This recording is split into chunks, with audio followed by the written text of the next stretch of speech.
Hello everybody, this is Ross Cooper-Smith from NightWave Systems with a short video showing how to set up the lights on a new indoor foamie plane. So for those of you new to NightWave, we're creating a unique set of add-on light strips.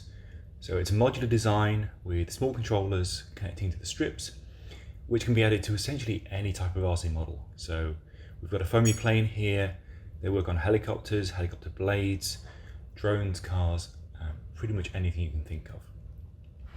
So with that said, let me turn off the lights and let me start showing you how we do the initial setup once you've added the strips onto a model. So if I pop up the app on screen, you can see I've already configured the controllers. So on this particular model is a development system. We've got 3 different controllers on this little plane. I'm going to start off with the front. We're just going to add a single strip, and you can see as soon as I tap that button it lights up the strip of LEDs so you can see which one you're working on. So this is the main wing on the front. I need to tell it how many LEDs I've got on here. You can cut these strips to length so you can tailor it to the model you need, and on this particular one there are 26 lights on the front, and you can see if I type in the number, as soon as I put the number, that's how many are going to illuminate on the strip. We've got a feature on here of safety lights. So for any model that's flying in the air, if you're running an animation or a pattern that maybe is fading the lights or turning the lights off, what you want is to make sure you can always see the model.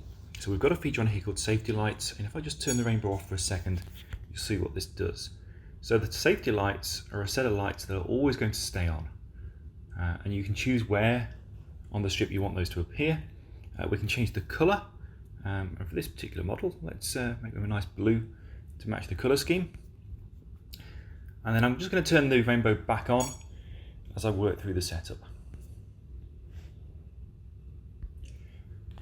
I'm going to carry this on, just going through, naming the strips. On the top here we've got 48 lights. We'll add a couple of safety lights, and I think they can stay right at the front. So very, very quick and easy to add the strips, to see the effect, and to configure them. And as you can see, it doesn't matter that I've got multiple controllers on this one model. It's designed to be very modular, but easy to use regardless. Actually, that's 46, I believe. And everything else with this system is designed to be just as easy. So right now I'm going through and just adding in all the individual lights. You can change the colours, you can add animations. If several of you are flying together, and I know there's a few kind of night flying combat wing clubs out there, you can very easily change the colours on your model so that it doesn't clash with your friends, and you can all identify the model in the air very, very easily.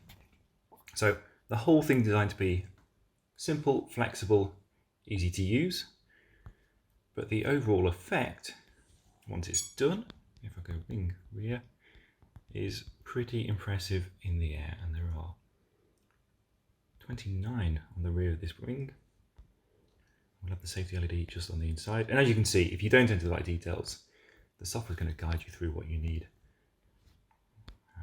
Wing rear left, 29, one safety LED.